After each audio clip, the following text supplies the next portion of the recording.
ફલક પર પહોંચાડવાનું જે સપનું નરેન્દ્રભાઈ મોદીએ જોયું છે એ સપનાને સાંગોપાંગ પૂર્ણ કરવા માટે આપ પણ જે મોદી સાહેબની ભુજાઓ મજબૂત કરવાની સાથે હોય ત્યારે ગુજરાતના આપ સેનાપતિ છો, અમે સૈનિકો છો સાથે છે. સાહેબ, આ ગુજરાતની ધરતી કેવી છે?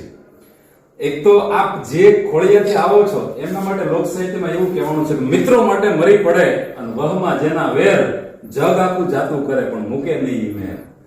અને આ તો એક ભાવ હતો. અને ગુજરાત શું છે સાહેબ, અમારું હાસ્ય લોક સાહિત્ય જગત કહે છે કે ગુજરાતની ધરતીમાં શું વખણાય છે. ગુજરાતની મહેમાનગતિ, ગુજરાતનો વેપારી, ગુજરાતી ગરબા, ગુજરાતી ભોજન, અમદાવાદની ઉત્તરાયણ, પતંગ અને દોરા, સીધી સહિતની જાળી, આઈઆઈએમ અને સુરતનું ઊંધિયું, ઘારી, ખમણ અને ઢોકળા, દોરાનો માંજો, સુરતનું જમણ, રાજકોટની ચીકી, પેંડાન, ખાખરાન, શમશાન, રાજકોટની રંગીલી પ્રજા, જામનગરની બાંધણી, કચ્છની કળાન કારીગરી ખુમારી, મોરબીની ટાઇલ્સ અને નળિયા, વડોદરાની ભાખરવડી, નવરાત્રી, વીરપુર જલારામ બાબા, બગદાણા ભજનદાસ બાબા, ભરૂચની ખારીસિંગ, લોકમાતા નર્મદા નદી અને ગુજરાતના મુખ્યમંત્રી ભૂપેન્દ્રભાઈ પટેલ અને ભારતના વડાપ્રધાન નરેન્દ્રભાઈ મોદી, ગુજરાતની 7 કરોડ જનતા. બહેનો ભાઈઓ, આ આપણા ગુજરાતની ધરતી.